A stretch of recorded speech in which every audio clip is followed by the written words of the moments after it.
All right, welcome into another edition of the Bears Den. I am Saul Rodriguez. As always, we are presented by War Media and Sports Zone Chicago.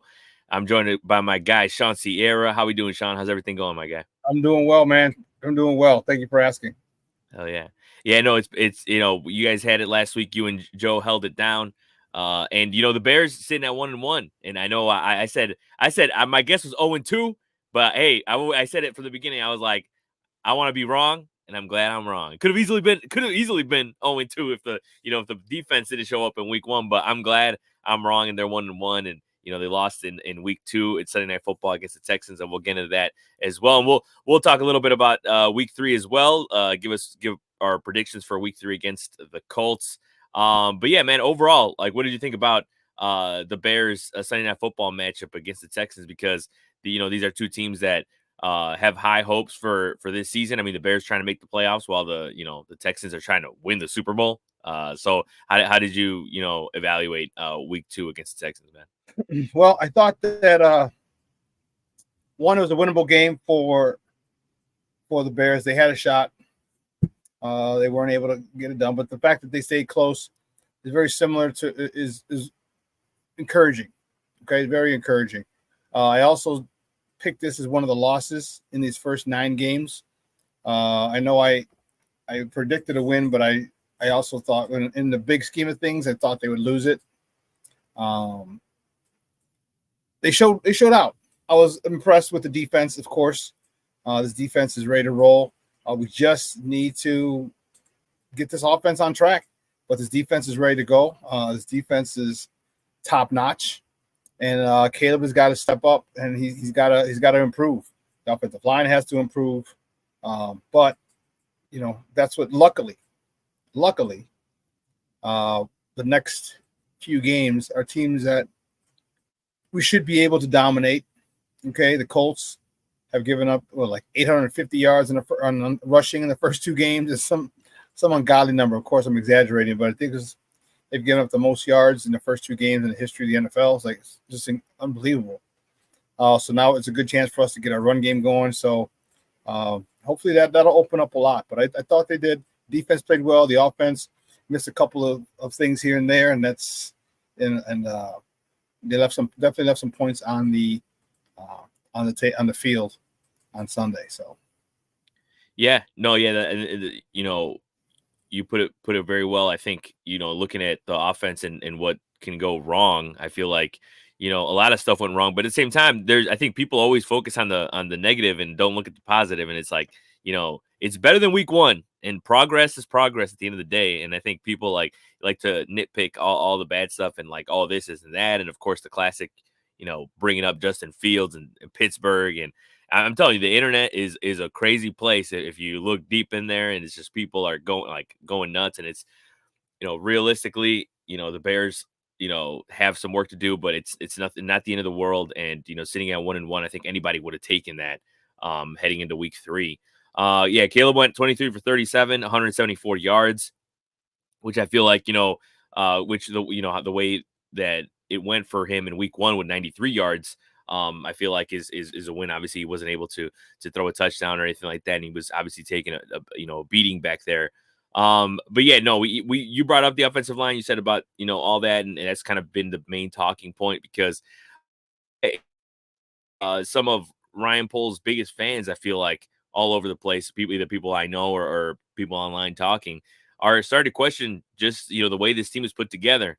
And that's the one thing, is that the Bears have were able to put an offense for Caleb Williams out there when it comes to the pieces like wide receivers like Keenan Allen, DeAndre Swift at running back, and the defense obviously is put in place to win games, but the offensive line has just been looking terrible. And I just keep seeing these clips online of people focusing on Nate Davis or Coleman Shelton or whatever, and it's just it's frustrating. But I kind of want to get your thoughts on what, and we'll take a look at a clip as well from the Pat McAfee show of Bill Belichick talking about Ryan Poles and the way the Bears construct their roster. But what are your thoughts on that, and just kind of because Eberflus talked about it. Obviously, I know they don't have a lot of options in general. They're not going to a substitute. Or the Eberflus was saying, that, was talking about yesterday in his press conference that he's not looking to substitute anybody. They're kind of just, looking for the problems and how they can solve it. So what do you think about the Bears offensive line and kind of, if you think of any solutions that they could do, in the next, few weeks, because it's not looking great. And if Caleb took a beating last week, it looks like he's going to continue to take a beating, man. Well, luckily DeForest Buckner's out for the Colts, and that's huge. Okay, he's their stud. But what I saw was an embarrassment. Okay, there's just so many different times that Bears got caught with their pants down, and it was frustrating because these were high school stunts. All right, and you have to learn as an offensive lineman. All right, if you look at some of those sacks and or pressures, all right, the defenders, once they cross the guy's face and they hit the lineman next to him. So if say there's the 3 tech he'll go and he's over the guard. You see him hitting into the tackle. Well, you can tell he's not trying to penetrate. He's trying to occupy you and the tackle. Like, this needs to be seen by offensive linemen. All right, this is a common thing. It's a TE stunt. So the tackle goes first and the end loops around. That happened quite a few times. Actually, in one of the clips we had, the Bears actually did that, but they did it with the linebackers. All right, they had an X stunt, which is great. It was a pick stunt, they call it. And I don't know why at this stage of the game, offensive linemen have a problem. Our offensive linemen have a problem picking it up. All right, this is stuff that's done in high school. So, I don't know, what the situation is and why.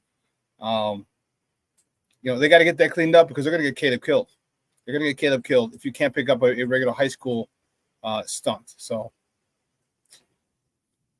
Yeah, no, it's you're right. And I think, people keep bringing up that photo of, Caleb on the sidelines and just looking defeated.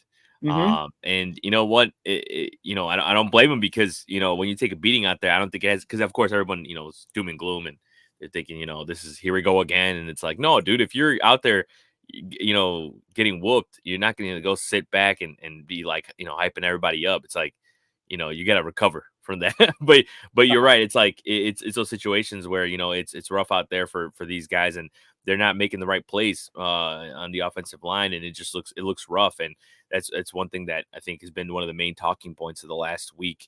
But we'll take a look at a little bit of Sunday's game and kind of see some of the stuff that went right, some of the stuff that went wrong with the Bears on Sunday night against the Texans. Let's take a look. 3rd and 12 for Caleb. Texans bring 4. Williams throws. It is caught on the sideline. Let's see. Rule the catch to 35 by DeAndre Carter and a first down for Chicago. Little tempo from the 35. Quickly out. Carter makes a man miss down the sideline. Call the defense. Brings 5 here. Williams gets it out and gets it complete to DeAndre Swift. Swift the back, 3rd and 2. Fake to him. Slant is caught. First down for DJ Moore. And Santos straight away knocks it through. Sticks in motion. There's bring 4, and they get to the quarterback. Good pressure with the linebacker. Edmonds coming in. The 3rd and 3. DJ Moore's up at the top of the screen. Caleb looking that way, going that way. Moore's got the first down. DJ Moore takes it right around the 26-yard line. Now they need to get to the 16. Williams throws it in the middle. Contact flag. Contact came too early from Kalen Bullock on the back end. Has no choice. He wants to make a play on that ball. He has to go through the offensive play.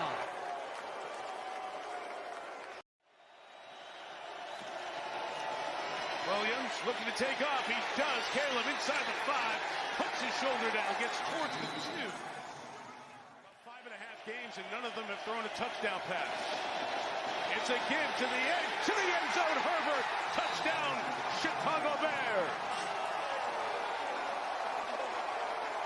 They did this one man short. Here Nate Davis was supposed to be the lead blocker on the play. He gets tripped up by the penetration, can't get out there, and they still score. Nice drive that time. Nice drive by the Bears. There's the first touch. It was called for a hold. It was quick, but that was called on Toa. So it's out to the first down for the Bears. DJ Moore dancing through the secondary on the sideline. Second, first and 15 on this drive. Williams on the run to the sideline, gets popped in bounds by Alshire. Now the game, one of their key players. Second and 15, DeAndre Swift, one hand, brings it in. On the run, Swift, 14 to the 41-yard line in the fourth quarter. It's 3rd and 10. Stroud's in trouble. He's brought down. Gervondexter, who has really opened eyes this off and preseason in Chicago. Yeah, so there you go. I mean, like I said, plenty of good, but also just, a lot of stuff that people don't talk about because it doesn't fit their narrative, and they just keep talking about the negative, and we saw plenty of positive there. And you look, I mean, when you talk about, some of the positives, I mean, obviously, DJ Moore is one of the, wide receivers that, will always, week in and week out, will be one of your best players on the team. But obviously we saw him a little frustrated on the sidelines. So I wanted to ask you about that and kind of how did you interpret, because he came out yesterday saying, hey, he was kind of just being sarcastic, but they asked him about, like, if he was kind of, if he thinks that he showed up, Caleb Williams and all that. And he was saying, he was being sarcastic and, like, apologizing to Caleb. He's like, I'm sorry, Caleb. But, like, yeah, I think it's one of those things that people just take out of context all the time. It's like, who's going to be happy when they're, not making plays? Am I right? Yeah, and he was frustrated. I think he was frustrated with Caleb. Mm-hmm. He was frustrated with Caleb. He missed him on a couple of plays. And DJ's a guy who wants to contribute to winning. And I think he's not one guy who's going to go to the media and say stuff. You know what I mean? So he'll downplay it. He'll probably talk to Caleb about it. But yeah, I personally, I didn't speak with DJ, but personally, you could tell he was frustrated at Caleb, frustrated at the situation, frustrated he couldn't help, because the ball wasn't getting to him. So, but he'll be okay. They'll be all right. It's just one game. Excuse me. It's just one game. It's a game a lot of people had them losing. Okay. Anyway, but it's frustrating because it was there for the taking. I think that's the frustrating part, is we played that poorly and still had a chance to win. All right. Thank you to the defense. They said who were lights out. Or they have 3 points in the second half again. It's just unfortunate, but it was one game that most people had. Now, the reason people are adamant and very passionate is because we see what the issue is. We see the offensive linemen having problems. So we understand you can't win very many games in the NFL if your offensive line isn't giving your quarterback time. So, a lot of people are reacting strongly because they want that offensive line fixed. You heard Bill Belichick talk about it. We need some offensive linemen, right? We've invested in skill position, but now we got to. Is that going to be good enough?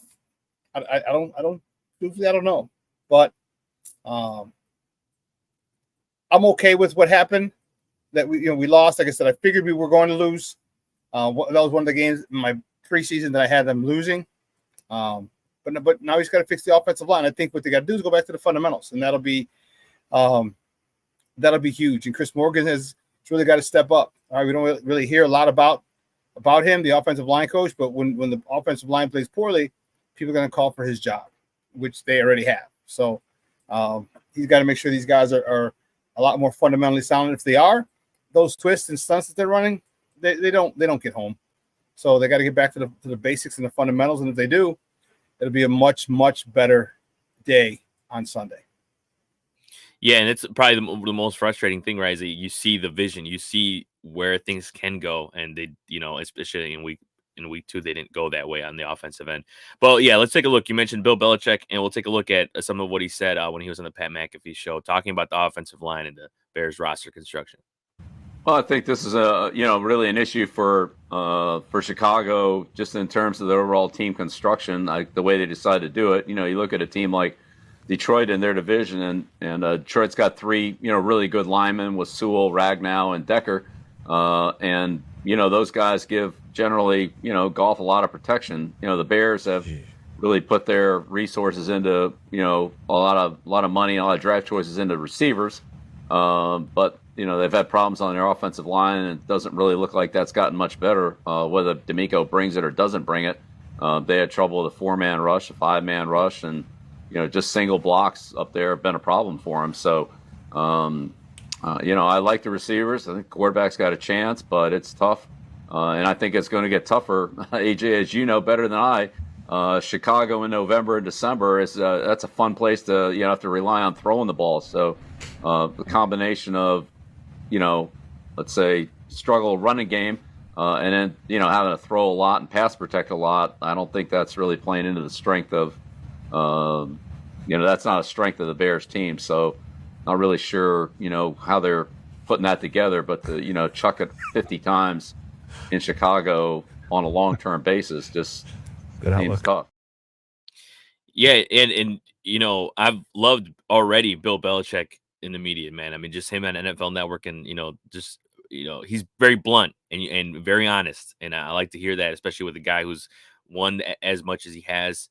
But yeah, I mean, he's right with the way that the Bears offensive line is looking, and the way other teams are. It's just strange to me. The thing for me is like I just don't understand how they don't force. I know they tried to improve it. I know they said going into the season, Eberflus said he believed that they had depth.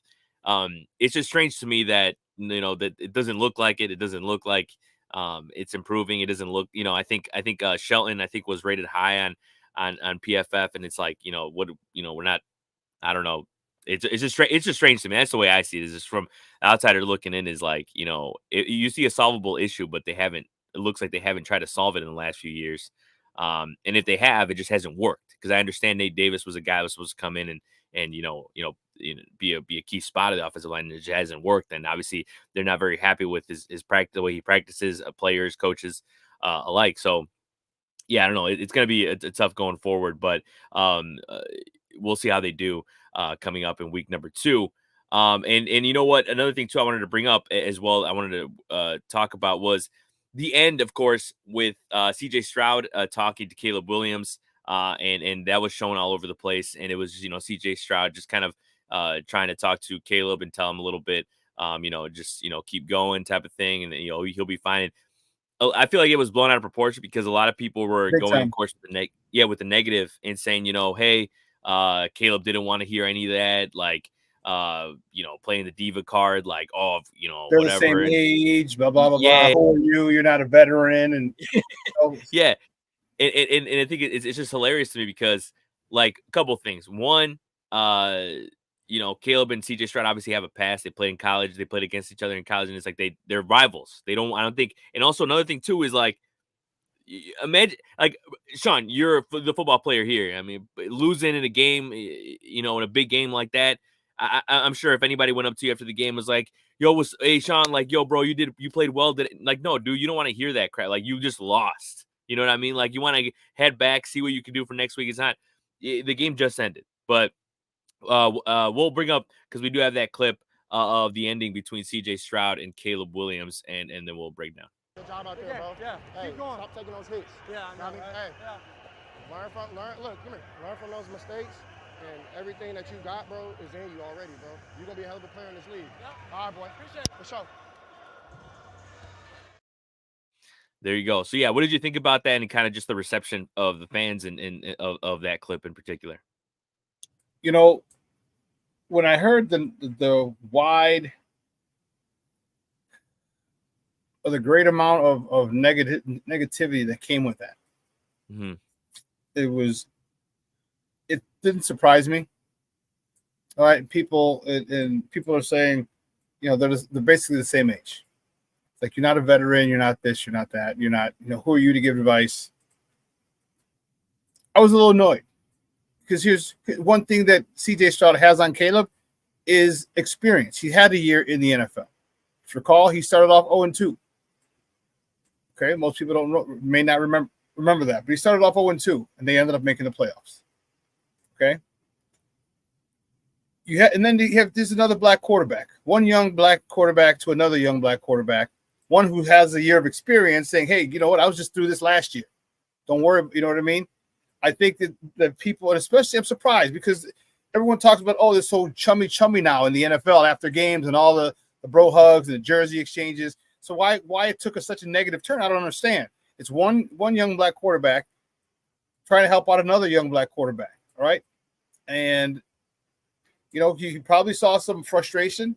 I would just say, hey, keep your head up. I didn't see anything wrong with it. I don't see why people took it to the degree that they did in saying, well, who are you? Well, he's a playoff quarterback. Guy who's thrown for 4,000 yards, taking his team to the playoffs. That's who C.J. Stroud is, all right?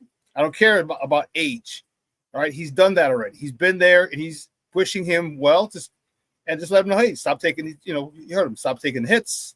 Everything makes you believe in yourself, blah, blah, blah, blah, blah, blah. Because sometimes you might start to doubt yourself, all right? You may start to doubt yourself. Yeah, I'm good in college. I'm a Heisman Trophy winner in college, but that doesn't help me up here. All right, I think he's just reinforcing, just giving him good words of encouragement, and there's nothing wrong with that. And the way people came at him, I just thought it was stupid. All right, you can tell a lot of people who've never played organized sports. Mm-hmm. You can tell. All right, because that happens after a game. All right, you get up there, it's happened, and it's happened to me plenty of times in games. We've won, and I've done the same thing. And, luckily I didn't lose too much, but sometimes when we lost, guys would go up and, hey, good game, and they'd say the same thing. And, it's cool to hear words of encouragement. All right, so why it came out so crazy and why social media ran away with it like they did, I have no idea. But I think it was just one young black quarterback giving advice and trying to uplift another young black quarterback who was obviously at that point not really ready to hear it, but, it just I'm not surprised, but it was I thought it was pretty cool by C.J. Stroud. Yeah, no, I agree, and yeah, it's just another. I mean, we've said it in the offseason. We've talked about it, and just like the fans are just ready to hate on Caleb from all ends of the spectrum, whether it be the Bears fans, whether it be the other NFL fans, they're ready to hate. So any type of whether it be a clip, whether it be a play. They're at the ready to call him a bust. So, that's I think that plays into this as well because of the fact that, and you're right with the race, I'm sure it does too. Cause of course, like, anytime somebody brings up, the historic part, the fact that there was, high number was the highest number, I think for starting quarterbacks in the NFL that were black for starting the season.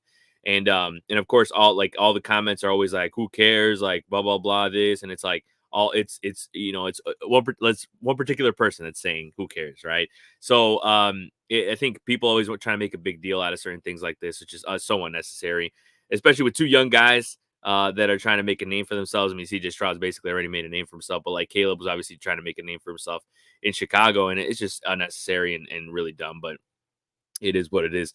I think also another thing too, the last thing I want to bring up about week number 2 was also the penalties. I feel like weren't talked about enough as well. And just like, the Bears had 9, the Texans had 12. And it's one of those things too, where like that, say what you want, because I will say that there were a lot of flags called, obviously, that, we disagreed with. There were also, we did mention the challenges too, that Eberflus made that, of course, that were that. And that's what I was going to say. Cause Shawn, I saw your Facebook statuses. I saw you brought it up on some of the challenges, some of the flags. So what do you think that in general, and kind of how that played into the game and how it affected it? Well, if you talk about the challenges, you want me to talk about that first? Yeah. Okay. The challenges, they were horrible. All right. The one where the receiver had, he caught it. It was right at, I believe it was on a Bears sideline. Mm-hmm. And the Bears, overturned, or, they challenged that it was a catch. I'm like, no, look, he caught it. It was frustrating. And you saw the the pebbles, Mhm. right, from his drag foot fly up. So you usually don't drag. You're not going to see that. It was just poor. And someone asked him about the process, and Eberflus, come on, man, don't start to get on our nerves and with this straight coaches BS. Like, well, we have a good process. Well, no, we got a great process. No, you don't, because if you had a great process, you wouldn't have challenged those two calls, especially the wide receiver, the catch, or the dude dragged it literally in front of you. So, that was poor, and you need timeouts. You never know when you're going to need them, especially in the end of the game. And if you waste them on something like that, on a first down, yeah, it wasn't a key point. Sometimes people will just want to do it just to stop the other team. That go, it's a first down, all right. Mm-hmm. I just don't. I don't like his process, his excellent process that he says, because it screwed him. It screwed him twice.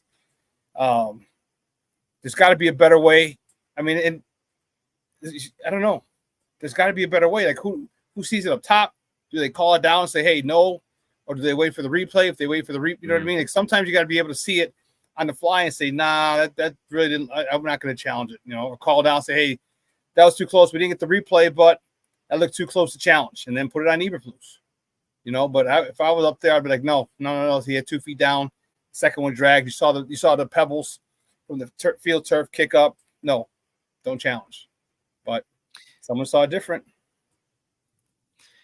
Yeah, and then the actual flag.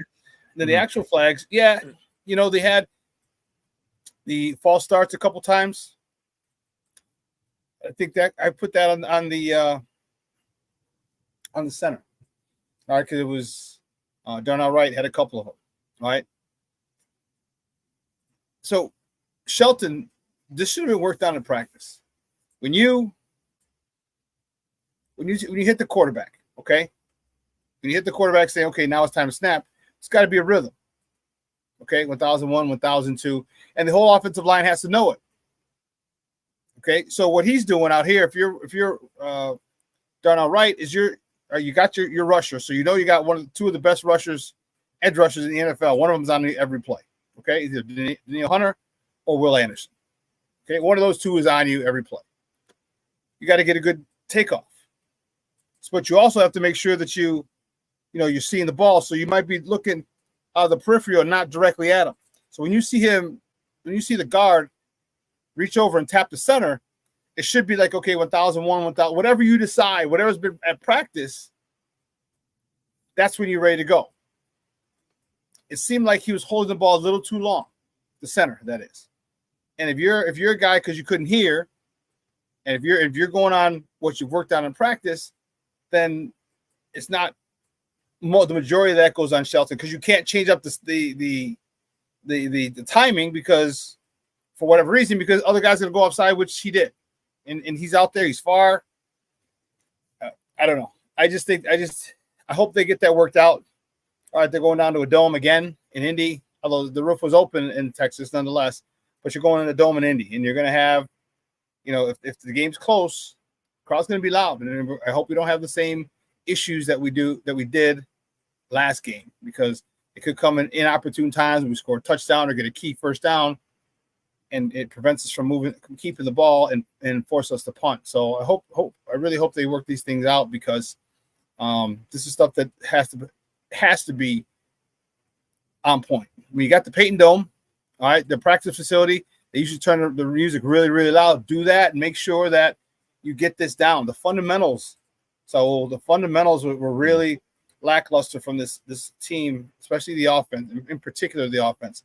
The fundamentals were lacking, and that's one of the reasons that they lost this game. Yeah, and that that's another thing too, is like, I'm glad that it's only week 2, because you have time to work this stuff out, and like we know that gauntlet of the NFC North is coming, and these matchups that are coming up in the next few weeks. I'm not going to sit here and say they're wins or anything like that, but they're winnable games, and I think that's the thing that's going to be a big difference. And but yeah, speaking of those, looking ahead to week 3, they take on the Colts on Sunday. As you mentioned, it's going to be at Indy. It's a Colts team that's 0-2, which honestly, kind of makes it worse for the Bears because this is a team that's the Colts that are hungry. They didn't expect to be 0-2. I don't think so as well. And they're going to go out there and try to get that first win in front of their fans, and it's going to be tough. I mean, you got a guy like Anthony Richardson who can change the game in an instant. Obviously, he probably played better last game against the Packers. They lost the Packers 16-10. In week 1, they lost to the same Texans team that defeated the Bears. So, he's going to look to improve, but at the same time, as you mentioned with their injuries, it's the Bears have a chance though to come out of Indy 2-1. They got a real good shot. And Anthony Richardson's a wild card. He's inconsistent in these first 2 games. He's mostly down, not up. You got to come down. You got to take care of business. You got to handle business. You're going down I-65 for a business trip, and make him pay. All right. They've given up a crazy amount of yards. I can't remember exactly how, but one of the highest ever in the first 2 games in the season of an NFL by an NFL team. So here's a good chance for us to establish a run. If we establish a run, well, guess what? Everything else opens up off it. Play action, boot, nakeds, all those things. All right, all those things, waggles, they benefit and they're helped out by the strong run game. So DeForest Buckner, they're all pro. 3 technique is out.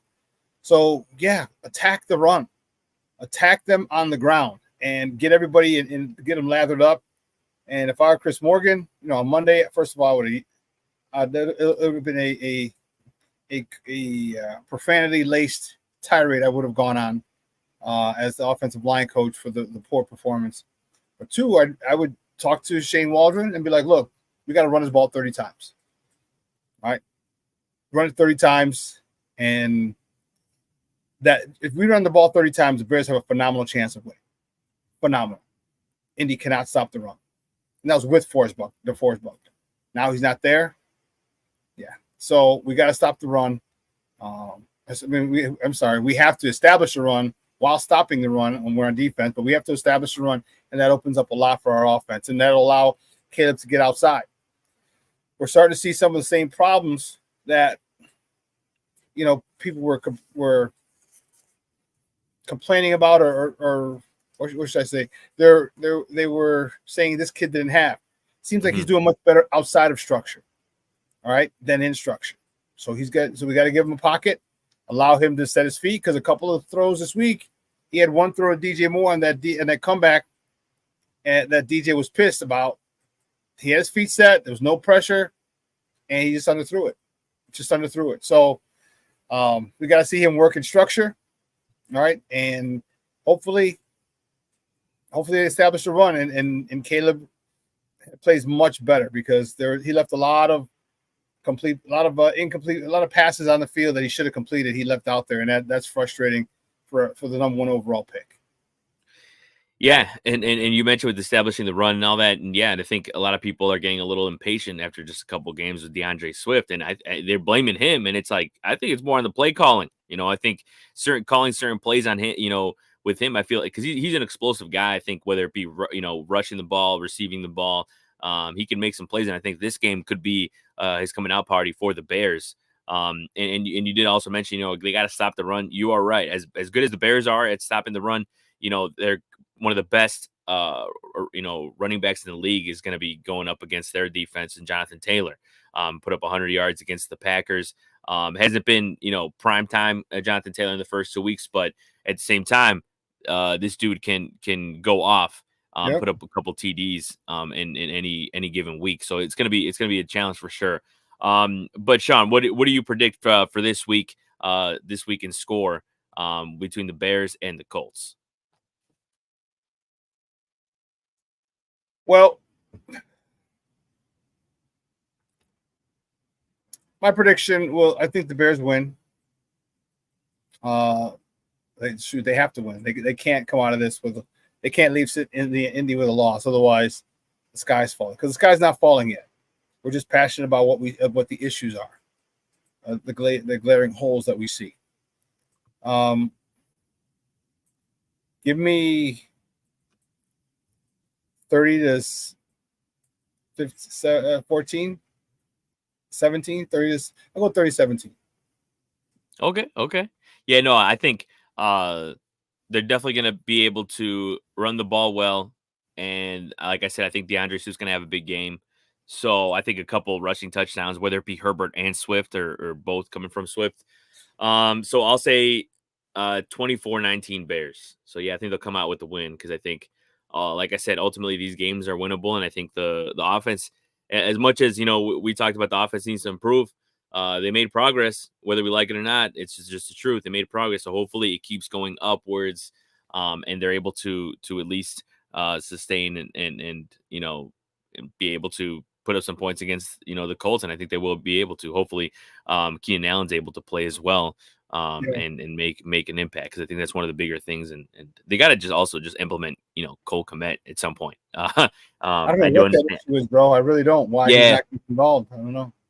Yeah, and like and it's a thing like talking to my guy Glenn Morgan yesterday, and talking about it's just the packages that they're using, and that's why that Cole Kmet is not being seen. But it's like it to me. He's one of the biggest assets. I don't understand why you wouldn't use him, but yeah. We'll move on now to the rest of the league. A couple things before we head out. Wanted to bring up was of course the thoughts on Tua, and the whole thing about that, because of course Thursday Night Football was just horrendous for the Dolphins in every way, shape, and form, especially for him off the field. He got another concussion. Just what are your thoughts on that situation? Do you think it's one of those things people are talking about? It's a hot topic of should he keep playing? Should he retire? I mean, for me, as much as I don't know much about the brain, but he has been rough. But I don't think he's going to retire. I think he's going to keep playing. I mean, I don't see any scenario where he retires. I think you even heard like Stephen A. Smith's take about like how these guys are playing for their families. They're not playing for themselves. Like at the end of the day, he's got to go out there and think about his family. So what do you think overall about the situation? How do you think it'll be resolved? I said this last year. Yeah. Okay. And my stance hasn't changed. Retire. Okay. There's a quality of life that you're gonna want to have, but you're not gonna be able to have. And I understand that, yes, you maybe want to do this for your family. But what would your family appreciate more? First of all, you got millions already. Okay, you got millions. You're not poor. Okay, you've played a few years on your contract, so you've got money. You signed another deal, so he's got money. The guarantees. Hell, they took out a life insurance policy, insurance policy in case you have to retire. All right, it's just to try and recoup some of that. The guaranteed money. You got kids, man. You want to end up playing with your kids? You want your kids, here, feed daddy some more applesauce, in his chair. And I'm not, I'm not being facetious. I'm being real. Okay. Because is this how you want to spend the rest of your life with your kids? All right. Having them feed you and having your wife change your diaper because you're just not functioning. Like, this is real talk. This is not football. This is much bigger than football. And I get it. You want to play. I've loved the game myself for so long, but at a point in time, football ends for all of us. Okay. And most of the time, we don't get to walk out on our own terms. All right. Father Time just tells us it's done. You know what I mean? You're done. And you're like, okay, I guess I have to give it up, because we play football forever. But I digress. I think it's time for him to retire. All right. One more big shot. And that might be a hit. You might just fall and your head hits the ground again, slams on the turf. Man, dude, now again, here goes your quality of life. It's tough for because he's been doing this for how long? 15, 20 years, playing football. So I get it. I understand. But I think for him and in the best interest of his family, he just retired. He got 100-something million guaranteed, so don't worry about it. I think you're good. But it's someone, and here's where his wife needs to step up. Here's where his wife needs to step up, and his family, and say, look, we'd rather have you with X amount of dollars, all right, than you with not, with cognitive issues and CTE and all this other stuff. And we want you, not just the rich you, just you, period. And it's unfortunate that I think he's going to continue to play. I think he's adamant about it. But if seeing him like this, was it last year? Mm-hmm. When he got hit and he was spasming. If that doesn't make you reevaluate your situation, I don't know what does. And apparently that's not enough for him. So I wish someone in his family or his family collectively said, hey, we want you to retire. There's a lot of other things you can do, bro. A lot of other things you can do. It might not be as lucrative, but you got your money already. So, you can go on and live the next chapter of your life sooner, but with a lot more health and with your kids. So I just it's not even football, bro. It's just as a man, like, bro, be there for your wife and your kids, and it's not like you don't have money, bro. I just said, you just got the bag. So you're good. I think it's time for him to retire personally, but he's going to do what he's going to do. Yeah, that's the way I see it. I agree with that. Like, I think that's the right thing to do, but ultimately, I just, I don't see it happening. But we wish him nothing but the best. Hopefully, he's able to avoid that type of situation again. And I'm sure that's gonna be hard to do, but hopefully, he's gonna be fine. But looking around the rest of the league, you look at teams that are 2-0. You got the Bills, you got the Chiefs, the usual suspects there, but I'm kind of curious as to who you think is the fakest 2-0 team, because you got the Steelers who are 2-0, you have the Chargers who are 2-0, you have the Vikings who are 2-0, you have the Saints who are 2-0, Seahawks as well. And those are teams that, like, I don't know if everyone expected them to be 2-0 off the bat, but you look at a team like the Saints who have put up 40 plus points. They're thriving in the Clint Kubiak offense. It could go either way now. I think is this, a fluke? Is it not? Who knows? But I wanted to get your thoughts on just those teams that are 2-0, because the Chargers as well, another team that people are talking about that maybe aren't who we think they are at 2-0, but maybe they are with Herbert. Like, maybe this is a year Herbert, kind of proves it to the league of who he is. Who in your eyes is the fakest 2-0 team, man? That's a good question. I don't know if I would put Chargers in there. Mm-hmm. I think you got a leader in Jim Harbaugh. You got a leader, and that's that. I definitely can't call them the fakest 2-0 team. Let me see, who else? Seattle.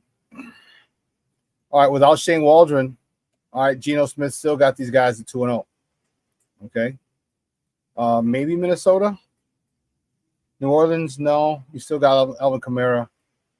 Maybe Minnesota, I would say, would be the fakest 2-0. Buffalo, no. Definitely not you. Houston, Pittsburgh, Chargers. My fakest, I'd have to go Minnesota. Sam Darnold is, I feel he's going to revert back to the Sam Darnold we've seen to this point at some time, and maybe not. But I just think if I had to pick one, the fakest, yeah, I would pick Minnesota. But man, he's playing well.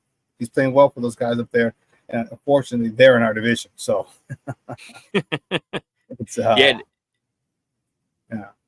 And going into the season, everybody was saying, so a lot of people were saying, Sam Darnold, they expect, JJ McCarthy to go in there and take his spot. Obviously, JJ McCarthy's out for the season, but they said the familiarity with Sam Darnold was going to help him, and so far it's looking like it. I mean, he's played well with the likes of DJ Moore in Carolina. Obviously, I'm not sitting here and saying they're going to win a playoff game with Sam Darnold, but I mean, I think they're honestly, with the way they're playing, I feel like, you never know in the way that the season's going for the Packers, and obviously injuries, if you're telling me that they could come out of this season with like 9 or 10 wins, I honestly wouldn't be surprised, because of the teams they put together with Kirk Cousins. I feel like if they just have an adequate guy at quarterback, they can win games, but not, again, not going to sit here and say they're going to win playoff games. But it's a good one. And honestly, I hope you're right for the sake of the Bears that they are the fakest 2-0 team, because that would be, even more dangerous to have the Vikings, take off, because not that, might have mentioned this before, but, I don't think there's anyone, I was probably one of the more pissed guys of the Jordan Love injury, because not only for him, because you never want to see a guy injured, But I'm just thinking to myself too, is that I want to face Jordan Love. Like, you want to beat Jordan Love. Like, you don't want to go out there and play Malik Willis come week 10. And it's, it's just, bad for that situation and bad for him. But I'm glad to see that it wasn't as serious as they thought it was. And he's questionable for this week. I don't think he's going to play this week. But I hope that, he's going to be fully healthy and ready to go against the Bears. But yeah, no, there's plenty of teams out there that you could, mark as fake and 2-0. And the Seahawks, honestly, we'll see how they do for the rest of the season. But I know, like, it's going to be tough on them. I mean, I know, looking at some of the other teams, like, that could have been 2-0. You look at the Commanders. You look at, how the Patriots are 1-1. So there's a lot of things that has started off as goofy, I feel like, in this season of the NFL.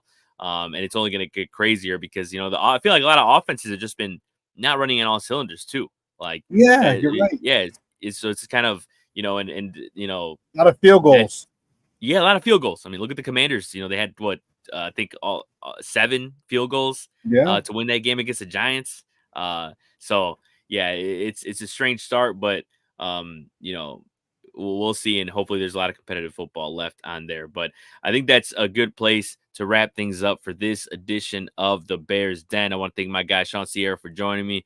I want to thank our guy Joe Tanksley as well for holding it down last week. Hopefully we can work it out and we can be with him on next week. So check out all our other stuff on Sports Zone Chicago with Shawn and Maya, as well as Second City Sports with Lakina and Sid, as well as check out all the stuff on Warren Media, At Bat Podcast, Slam Society.